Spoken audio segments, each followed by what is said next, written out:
નમસ્કાર દોસ્તો, સ્વાગત છે તમારું તમારી પોતાની YouTube channel GK by M K sir Gujarati GK પર. આજે આપણા વિડીયોમાં 24 ફેબ્રુઆરી 2026ના 15 મોસ્ટ આઈએમપી ટોપિકને ડિટેલમાં કવર કરીશું, એ પણ ખૂબ જ ઝડપથી. તો પૂરો વિડીયો બહુ ધ્યાનથી જોજો. લાસ્ટમાં તમારી ટેસ્ટ હશે જેના જવાબ તમારે કોમેન્ટમાં આપવાના છે. અને સાથે જ મિત્રો, ગઈકાલના વિડીયોના જેમણે પણ પ્રશ્નોના જવાબ આપ્યા છે તેમના નામ પણ આપણે એનાઉન્સ કરવાના છે. મિત્રો, તમે આપણી ચેનલના વિડીયોને દરરોજ ફોલો કરો છો તો તમે કોઈ પણ કોમ્પિટિટિવ એક્ઝામની તૈયારી કરો છો તેમાં તમને નિશ્ચિત ફાયદો થશે, કારણ કે આપણે એવા જ પ્રશ્નો લઈએ છીએ કે જે તમારી તમામ સ્પર્ધાત્મક પરીક્ષા માટે ખૂબ જ ઉપયોગી હોય.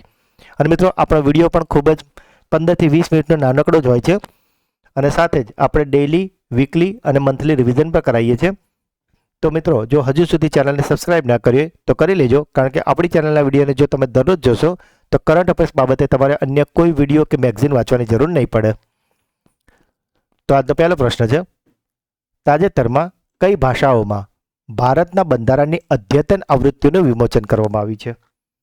તો મિત્રો, આજે અદ્યતન આવૃત્તિનું વિમોચન કરાયું છે તે કરાયું છે તમિલ અને ગુજરાતીમાં. મિત્રો, આ જે આવૃત્તિ આવવાની છે તેમાં તાજેતરના જે સુધારા થયેલા છે ને તે બધાને અંદર આવરી લેવામાં આવ્યા છે. અને પ્રાદેશિક ભાષામાં ઉપલબ્ધતા વધારવા માટે તમિલ અને આ જે ગુજરાતી ભાષા છે તેમાં આવૃત્તિ તૈયાર કરવામાં આવી છે. અને તેનો હેતુ એ જ છે કે સામાન્ય નાગરિકો પોતાના માતૃભાષામાં બંધારણને સરળતાથી વાંચે અને સમજી શકે. અને મિત્રો, બંધારણ વિશે તો તમને ખ્યાલ જ છે કે એ આપણા દેશનો સર્વોચ્ચ કાયદો છે અને પ્રાદેશિક ભાષામાં ઉપલબ્ધતા હોવાથી લોકશાહીને મજબૂત બનાવશે.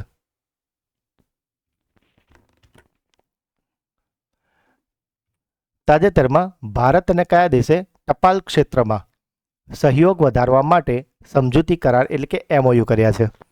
તો મિત્રો, આજે ડાક સેવા એટલે કે ટપાલ ક્ષેત્ર માટે જે ભારતે MOU કર્યા છે તે દેશ છે બ્રાઝિલ. મિત્રો, તમને ખ્યાલ જ હશે કે અત્યારે બ્રાઝિલના રાષ્ટ્રપતિ લુલા ડી સિલ્વા ભારતની આધિકારિક યાત્રા પર છે. અને તમે જાણો જ છો કે જ્યારે પણ કોઈ પણ દેશના પ્રતિનિધિ એકબીજાના દેશની મુલાકાત લેતા હોય છે ત્યારે તરત એ બે દેશો વચ્ચે કોઈક ને કોઈક આવા મોટા મોટા કરારો થતા હોય છે. હાલમાં જ ફ્રાન્સના જે રાષ્ટ્રપતિ આવ્યા હતા અને ત્યારબાદ આપણે ઘણા બધા દિવસ સુધી તેને લઈને ઘણા બધા ન્યૂઝ સાંભળવા મળ્યા હતા અને ઘણા બધા કરારો પણ આપણે જોઈ લીધા છે. તો હવે જે બ્રાઝિલના રાષ્ટ્રપતિ આવીને ગયા છે તો તેના માટે ભારત અને બ્રાઝિલ વચ્ચે આવો ટપાલ ક્ષેત્રમાં કરાર થયો છે. આ જે કરાર એટલે કે MOU છે તે 22 ફેબ્રુઆરી 2026ના રોજ થયો હતો.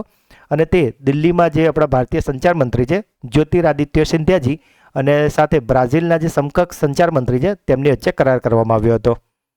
અને આ કરારનો મુખ્ય હેતુ એ છે કે ડાક સેવા ક્ષેત્રમાં દ્વિપક્ષીય સહયોગ અને અનુભવોનું વિનિમય વધારવાનું છે કે જે અને સાથે જે આપણી પોસ્ટ ઓફિસ હોય છે ને તેનું આધુનિકીકરણ અને ડિજિટલ પરિવર્તન કરવાનો છે.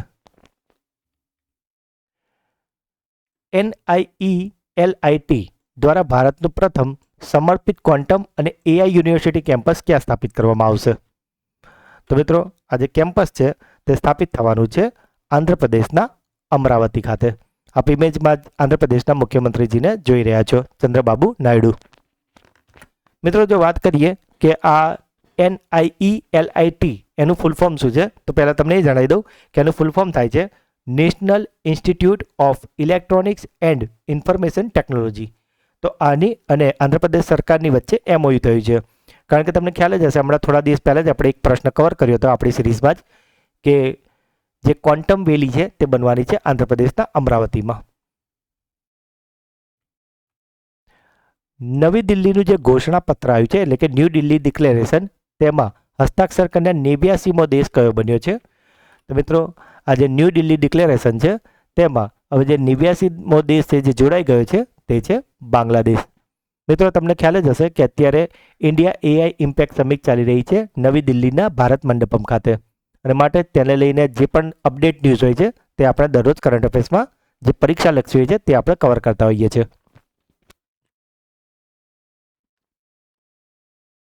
તાજેતરમાં વાર્ષિક મહેસૂલની દ્રષ્ટિએ વોલમાર્ટને પાછળ છોડીને વિશ્વની સૌથી મોટી કંપની કઈ બની ગઈ છે? તો મિત્રો, આજે વિશ્વની સૌથી મોટી કંપની છે તે બની ગઈ છે હવે એમેઝોન. મિત્રો, જો વોલમાર્ટની વાત કરીએ તો તેની વાર્ષિક આવક નોંધાઈ છે $713 બિલિયન, જ્યારે એમેઝોનની નોંધાઈ છે $716 બિલિયન. અને મિત્રો, આ ફક્ત ઓનલાઈન જે વસ્તુ વેચે છે તેનાથી જ નહીં, પણ તમને ખ્યાલ જ હશે, જો અત્યારે તમે એમેઝોન પરથી કોઈ ઓનલાઈન ઓર્ડર કરો ને તો હવેથી એક્સ્ટ્રા 5 રૂપિયા તમારે જો માર્કેટ ફીસ બી લેવાતી હોય છે, તો એ છે. પછી એ સિવાય એમેઝોનના જે સબસ્ક્રિપ્શન હોય છે તો એ લઈને અને આવી વિશિષ્ટ જે એમની અધર સેવાઓ છે એ બધાની કુલ રેવન્યુ થઈને તે વિશ્વની સૌથી મોટી કંપની બની ગઈ છે. ઇન્ડિયા એઆઈ ઇમ્પેક્ટ સમિટ 2026માં સૌથી નાની વયના મુખ્ય વક્તા કોણ બન્યા છે? તો મિત્રો આજે સૌથી નાની વયના મુખ્ય વક્તા છે તેમનું નામ છે રણવીર સચદેવ. મિત્રો આપ જેમને તમે ઇમેજમાં જોઈ રહ્યા છો આ નાનું પંજાબી બાળક દેખાઈ રહ્યું છે એ જ છે રણવીર સચદેવ અને તેઓ ફક્ત 8 વર્ષના છે. અને મિત્રો તેમણે જે ગૂગલના સીઈઓ છે સુંદર પિચાઈ, પછી ઓપન એઆઈના જે સીઈઓ છે સેમ ઓલ્ટમેન, તે તમામને એમણે આ રીતે મુખ્ય વક્તા તરીકે તેમણે સ્પીચ આપી હતી.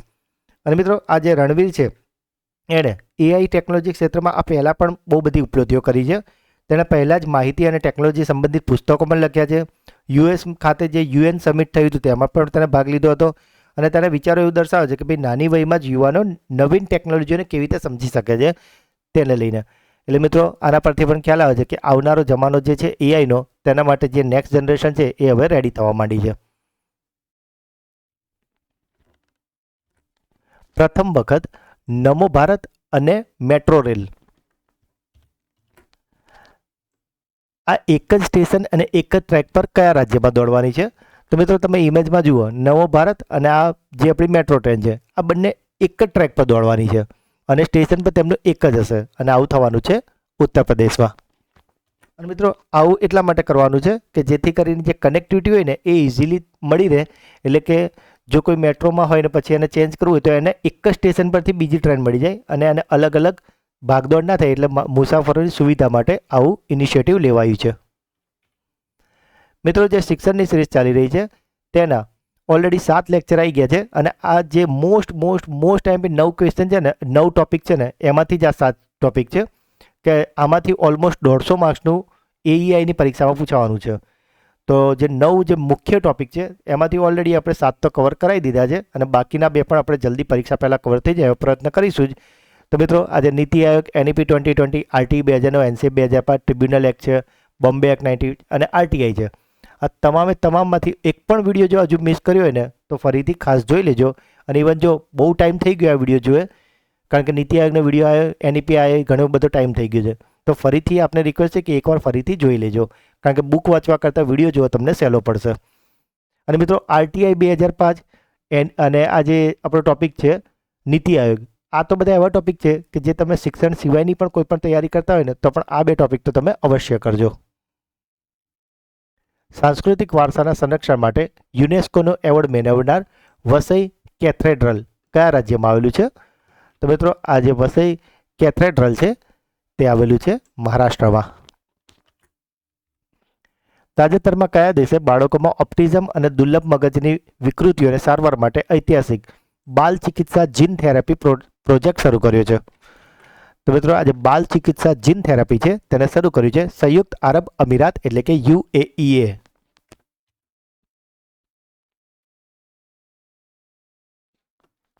સોનપુર ઇન્ટરનેશનલ એરપોર્ટ પ્રોજેક્ટ કઈ રાજ્ય સરકાર દ્વારા મંજૂરી આપવામાં આવી છે? તો મિત્રો આજે સોનપુર ઇન્ટરનેશનલ એરપોર્ટ પ્રોજેક્ટ છે કે જેને મંજૂરી અપાઈ છે સરકાર દ્વારા તે આવેલું છે બિહારમાં. મિત્રો જે પ્રશ્નમાં એક્સ્ટ્રા માહિતીની જરૂર હોય છે તે આપણે ડિટેલમાં કહીએ જ છે અને જે to the point direct factual data તરીકે પૂછાશે એ આપણે ડાયરેક્ટ લઈએ છીએ. પણ પ્રશ્નો તમામ આપના માટે ખૂબ જ ઉપયોગી છે. અને મિત્રો હમણાંના જે વિડીયોના વ્યૂઝ છે એ તમે થોડા ડાઉન કર્યા છે એટલે તમને કદાચ એવું હશે કે હવે પરીક્ષા આવે છે એટલે હવે આગળનું કરંટ નહીં પૂછાય. પણ મિત્રો હજુ ઘણી બધી પરીક્ષા આવવાની છે. ઇવન એપ્રિલમાં તો સીધું જે મામલતદારની જે જીપીએસસી ક્લાસ 1 2ની પરીક્ષા છે તે પણ આવવાની છે. અને એના માટે કરંટ અફેર્સ એવી વસ્તુ છે કે જેમાં જો લિંક તૂટશે ને તો તમારે 0થી સ્ટાર્ટ કરવું પડશે. એટલે મિત્રો હું માનું કે ત્યાં સુધી ભલે તમે વાંચતા હશો પણ એટલીસ્ટ 15 મિનિટ તો તમે કાઢી જ શકતા હોય તો તમે આ જે લિંક તમે પકડી છે ને એને તૂટવા ના દેતા. અટલ બિહારી વાજપેયી ધ ઇન્ટરનલ સ્ટેટ્સમેન આ નામનું કોફી ટેબલ બુક કોના દ્વારા લખવામાં આવી છે? તો મિત્રો આ જે બુક છે તે લખવામાં આવી છે વિજય ગોયલ દ્વારા. મિત્રો જો હજુ સુધી વિડીયોને લાઇક ના કર્યો હોય તો પ્લીઝ અત્યારે જ કરી લેજો. આપણે આ વિડીયોનો ટાર્ગેટ છે 200 લાઇક. તાજેતરમાં યોજાયેલ women's Asia cup rising stars નો ખિતાબ કયા દેશે જીત્યો છે? તો મિત્રો આજે વુમન્સ એશિયા કપ રાઇઝિંગ સ્ટારનો ખિતાબ છે તે જીતી લીધો છે આપણા દેશ ભારતે. મિત્રો જાન્યુઆરીનો મંથલી કરંટ અફેર્સ વિડીયો કે જેમાં આપણે મોસ્ટ એમપી 200 પ્રશ્ન કરાયા છે તે વિડીયો ઓલરેડી ચેનલ પર આવી ગયો છે. તો પરીક્ષા જો નજીક આવતી હોય તો આ વિડીયોને અવશ્ય જોઈ લેજો, કારણ કે જો આ 200 પ્રશ્ન તમને આવડી ગયા તો જાન્યુઆરી મંથલી કરંટ અફેર્સ બાબતે તમારે બીજું કોઈ મેગઝીન કે કોઈ વિડીયો જોવાની જરૂર નહીં પડે. ગ્લોબલ એઆઈ બ્રેન રેસ 2026માં ભારતે 100માંથી 32 પોઈન્ટ મેળવીને કયું સ્થાન હાંસલ કર્યું છે? તો મિત્રો આજે ગ્લોબલ એઆઈ બ્રેન રેસ 2026 આવ્યું હતું. તેમાં પહેલા નંબર પર છે યુનાઇટેડ સ્ટેટ્સ ઓફ અમેરિકા, બીજા નંબર પર છે ચીન, ત્રીજા પર છે યુનાઇટેડ કિંગડમ, ચોથા પર છે કેનેડા, પાંચમા પર છે ઇઝરાયલ અને છઠ્ઠા પર છે આપણો દેશ ભારત. કેન્દ્રીય સ્વાસ્થ્ય મંત્રી જેપી નડ્ડાએ તાજેતરમાં સ્વદેશી રીતે નિર્મિત કઈ વેક્સિન એટલે કે રસી લોન્ચ કરી છે? તો મિત્રો જેપી નડ્ડાજીએ જે બે રસી લોન્ચ કરી છે તે છે ટેટનસ અને એડલ્ટ ડિપ્થેરિયા વેક્સિન. મિત્રો જો વાત કરીએ આ બે રસીઓ વિશે તો ટેટનસ એ ઇન્ફેક્શનથી થતો એક ગંભીર નર્વસ સિસ્ટમનો રોગ છે અને વાત કરીએ ડિપ્થેરિયાની તો તે બેક્ટેરિયલ ઇન્ફેક્શન જે શ્વાસનળી અને હૃદયને અસર કરે છે. અને મિત્રો આ જે રસીઓ છે તે 18 વર્ષથી ઉપરના લોકો માટે એટલે કે પુખ્ત લોકો માટે છે અને સાથે જ આને બૂસ્ટર ડોઝ તરીકે આપવામાં આવશે. All India management association business leader award કોણે જીત્યો છે? તો મિત્રો આ જે એવોર્ડ છે તેને જીતી લીધો છે કરણ અદાણીએ. તો મિત્રો આ હતા આજના 15 મોસ્ટ આઈએમપી પ્રશ્નો. આઈ હોપ કે તમને ક્લિયર થઈ ગયા હશે. હવે સમય છે તમારા સુપર ફાસ્ટ ફ્લશ રિવિઝનનો કે જેમાં ગઈકાલના જે 15 પ્રશ્નો હતા તેનું એક ફટાફટથી રિવિઝન કરી લઈએ. તાજેતરમાં મહિલા T20 આંતરરાષ્ટ્રીય ક્રિકેટના ઇતિહાસમાં સૌથી વધુ મેચ રમવાનો રેકોર્ડ કોણે બનાવ્યો છે? તો આ રેકોર્ડ બનાવ્યો છે હરમનપ્રીત કૌરે. ડૉક્ટર શશી થરૂર દ્વારા લેખેલું પુસ્તક the saga who reimage Hinduism the life lessons and legacy of Shri Narayana Guru તેનું વિમોચન કોના દ્વારા કરવામાં આવ્યું છે? તો વિમોચન કરાયું છે આપણા ઉપરાષ્ટ્રપતિ CP રાધાકૃષ્ણનજી દ્વારા. તાજેતરમાં કયા દેશના ભૂતપૂર્વ રાષ્ટ્રપતિને રાજદ્રોહ અને માર્શલ લો લગાવવાના આરોપમાં આજીવન કેદની સજા ફટકારાઈ છે? તો આ સજા થઈ છે દક્ષિણ કોરિયાના ભૂતપૂર્વ રાષ્ટ્રપતિને. ફેબ્રુઆરી 2026માં કયા રાજ્યને સત્તાવાર રીતે નક્સલ મુક્ત જાહેર કરવામાં આવ્યું છે? તો નક્સલ મુક્ત જાહેર થઈ ગયું છે હવે બિહાર. મિત્રો અહીંયા તમારા માટે ક્લાસરૂમ ક્વેશ્ચન છે કે બિહારની અગાઉ પણ 2 રાજ્યો એવા છે કે જેમને નક્સલ મુક્ત જાહેર કરવામાં આવે છે. તે રાજ્યો જ્યારે પણ જાહેર થયા હતા નક્સલ મુક્ત ત્યારે એનો કરંટ અફેર્સનો પ્રશ્ન આપણે આપણી સિરીઝમાં આપણા વિડીયોમાં લીધો જ હતો અને સાથે જ ગઈકાલના વિડીયોમાં પણ આપણે તમને એ 2 રાજ્યોના નામ જણાવેલા છે. તો તમારે નક્સલ મુક્ત થઈ ગયેલા રાજ્યો વિશે એમના નામ કોમેન્ટમાં જણાવવાના છે. ભારતે તાજેતરમાં AI ઇમ્પેક્ટ સમિટ દરમિયાન સંયુક્ત રાજ્ય અમેરિકાની કઈ મહત્વની પહેલમાં સામેલ થવાની જાહેરાત કરી છે? તો આ પહેલનું નામ છે પેક્સ સિલિકા. ઉત્તર પ્રદેશના કાનપુરમાં રાષ્ટ્રીય ઉત્કૃષ્ટતા કેન્દ્રની સ્થાપના કયા દેશના સહયોગથી કરવામાં આવશે? તો આ દેશ છે ફ્રાન્સ. માઇક્રોસોફ્ટ ગેમિંગના નવા ચીફ એક્ઝિક્યુટિવ ઓફિસર એટલે કે CEO તરીકે કોની નિમણૂક કરવામાં આવી છે? તો આ બન્યા છે આશા શર્મા. ઇન્ટરનેશનલ પેરા ઓલિમ્પિક કમિટીએ તાજેતરમાં કયા દેશના ખેલાડીઓ પરનો પ્રતિબંધ હટાવીને તેમને તટસ્થ ખેલાડી તરીકે ભાગ લેવાની મંજૂરી આપી છે? તો આ પ્રતિબંધ હટાવાયો છે રશિયા અને બેલારુસ પરથી. મિત્રો આ પ્રતિબંધ કેમ લગાવાયો હતો અને સાથે જ આ તટસ્થ ખેલાડીઓ એટલે શું હોય છે તે તમામ ડિટેલમાં આપણે ગઈકાલના વિડીયોમાં તમને સમજાવ્યું હતું. વિશ્વમાં ચોખાનો પુરવઠો જાળવી રાખવા અને ખાદ્ય સુરક્ષા માટે 2 લાખ ટન ચોખાની નિકાસ કરવાની જાહેરાત કોણે કરી છે? તો આ નિકાસ કરાઈ છે ભારત દ્વારા. ગાઝામાં શાંતિ સ્થાપવા માટે અમેરિકી રાષ્ટ્રપતિ ડોનાલ્ડ ટ્રમ્પ દ્વારા આયોજિત શાંતિ બોર્ડની પ્રથમ બેઠકમાં ભારતનું પ્રતિનિધિત્વ કોણે કર્યું છે? તો આ કર્યું છે નામગ્યા ખંપાએ.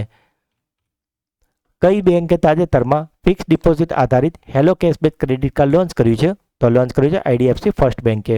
UAE કયા મિશન હેઠળ ગાઝા પટ્ટીમાં ફસાયેલા લોકોની મદદ માટે હ્યુમન એરબ્રિજ શરૂ કર્યો છે? તો મિત્રો આજે હ્યુમન એરબ્રિજ માટે જે મિશન ચલાવ્યું છે તેનું નામ છે ઓપરેશન ચિવાલરસ નાઇટ 3. ભારતના કયા દેશે તાજેતરમાં પુનઃપ્રાપ્ય ઉર્જા ક્ષેત્ર સહયોગ વધારવા માટે ઓફશોર વિન્ડ ટાસ્ક ફોર્સ શરૂ કરી છે? તો આ કરી છે UK એટલે કે યુનાઇટેડ કિંગડમ સાથે. તાજેતરમાં ઈરાને કયા દેશ સાથે ઓમાનની ખાડીમાં સંયુક્ત નૌકાદળ કવાયત યોજી છે? તો ઈરાનની કવાયત થઈ છે ઓમાનની ખાડીમાં રશિયા સાથે. અને ગઈકાલનો છેલ્લો પ્રશ્ન હતો, કઈ રાજ્ય સરકારે તેના દરિયાકાંઠાના વિસ્તારોમાં આવતી ભરતીના પૂરને રાજ્ય વિશિષ્ટ આપત્તિ જાહેર કરી છે? તો મિત્રો આ રાજ્ય વિશિષ્ટ આપત્તિ જાહેર કરી છે કેરળે. તો મિત્રો આ હતા ગઈકાલના 15 પ્રશ્નો કે જેનું અત્યારે તો આપણે ફટાફટ રિવિઝન કર્યું છે, પણ ગઈકાલના વિડીયોમાં આપણે ખૂબ જ ડિટેલમાં સારી રીતે ઇમેજ સાથે સમજાવે છે. તો જો તમે હજુ સુધી તે વિડીયો ના જોયો હોય તો તેને અવશ્ય જોઈ લેજો. હવે મિત્રો સમય છે તમારી બ્રેન બૂસ્ટર ટેસ્ટનો, કે જેમાં આજના જે 15 પ્રશ્નો હતા તેમાંથી તમને 3 પ્રશ્નો પૂછવામાં આવશે, જેના જવાબો તમારે કોમેન્ટમાં આપવાના છે. પરંતુ એ પહેલાં ગઈકાલના જે વિડીયોના જે મિત્રોએ જવાબ આપ્યા છે તેમાંથી કોઈ પણ જે 3 મિત્રોના નામ એનાઉન્સ થવાના છે, તે મિત્રોના નામ છે જયા દવે, સંતોક દેસાઈ અને ઇરફાન શેખ. તો આ ત્રણેય મિત્રોને ખૂબ ખૂબ ખૂબ ખૂબ અભિનંદન કે જેઓ દરરોજ આપણી ચેનલના વિડીયોને જુઓ પણ છે અને સાથે જ બ્રેન બૂસ્ટર ક્વિઝ અને જે ક્લાસરૂમ ક્વેશ્ચન અને સાથે જ વિડીયો કેવો લાગ્યો એ ફીડબેક ને તમામ વસ્તુઓ પણ જણાવતા હોય છે. અને મિત્રો જે પણ તમે ફીડબેક આપો છો એમાં જે બેસ્ટ કોમેન્ટ હશે એને હું દરરોજ પિન પણ કરું છું, જેથી કરીને આપણે એ ફીડબેક બાકીના તમામ મિત્રો પણ વાંચી શકે. તો મિત્રો જો તમે પણ જવાબ ના આપતા હોય કાં તો ચેનલ પર પહેલી વાર આવ્યા હોય તો બ્રેન બૂસ્ટર ક્વિઝના જવાબ જરૂરથી આપજો. બની શકે કે આવતીકાલના વિડીયોમાં તમારું પણ નામ એનાઉન્સ થઈ શકે. તો આજનો પહેલો પ્રશ્ન છે, તાજેતરમાં વાર્ષિક મહેસૂલની દ્રષ્ટિએ વોલમાર્ટને પાછળ છોડીને વિશ્વની સૌથી મોટી કંપની કઈ બની છે? Atal Bihari Vajpayee the internal statements નામનું કોફી ટેબલ બુક કોના દ્વારા લખવામાં આવ્યું છે? આજનો છેલ્લો સવાલ, all India management association business leader award કોણે જીત્યો છે? તો મિત્રો 3 પ્રશ્નના જવાબ તમારે કોમેન્ટમાં આપવાના છે. અને મિત્રો જો તમે આપણી ચેનલના વિડીયોને દરરોજ ફોલો કરશો તો કરંટ અફેર્સ બાબતે તમારે કશું જ જોવું નહીં પડે. અને કરંટ અફેર્સ એવો ટોપિક છે કે જે દરેક પરીક્ષા માટે ગેમ ચેન્જર સાબિત થાય છે. તો મિત્રો કરંટ અફેર્સ કોઈ પરીક્ષા આવવાની તૈયારી કરતા એવું નહીં, પણ કરંટ અફેર્સને ડેઇલી રૂટીનમાં જોવાની એક આદત જરૂરથી રાખજો, કારણ કે આવા નાના નાના પ્રયત્નો જ એક દિવસ મોટી જીત અપાવે છે. તો મિત્રો આજનો વિડીયો તમને ગમ્યો હોય તો લાઇક કરજો. અગાઉ કહ્યું એમ આજના વિડીયોના લાઇકનો ટાર્ગેટ છે 200. સાથે જ જે પણ પ્રશ્નો પૂછવામાં આવે છે કે તમારો કોઈ ડાઉટ છે અને ખાસ વિડીયો તમને કેવો લાગ્યો એ કોમેન્ટમાં જરૂરથી જણાવજો. વિડીયોને વધારેમાં વધારે તમારા વોટ્સઅપ, ટેલિગ્રામ અને તમામ મિત્રો સાથે શેર કરજો. અને જો હજુ સુધી ચેનલને સબસ્ક્રાઇબ ના કરી હોય તો જલ્દીથી કરી લેજો. તો મળીએ છીએ એક નવા વિડીયોમાં. ત્યાં સુધી ભણતા રહો, આગળ વધતા રહો. જય હિન્દ, જય ભારત, જય ગુજરાત.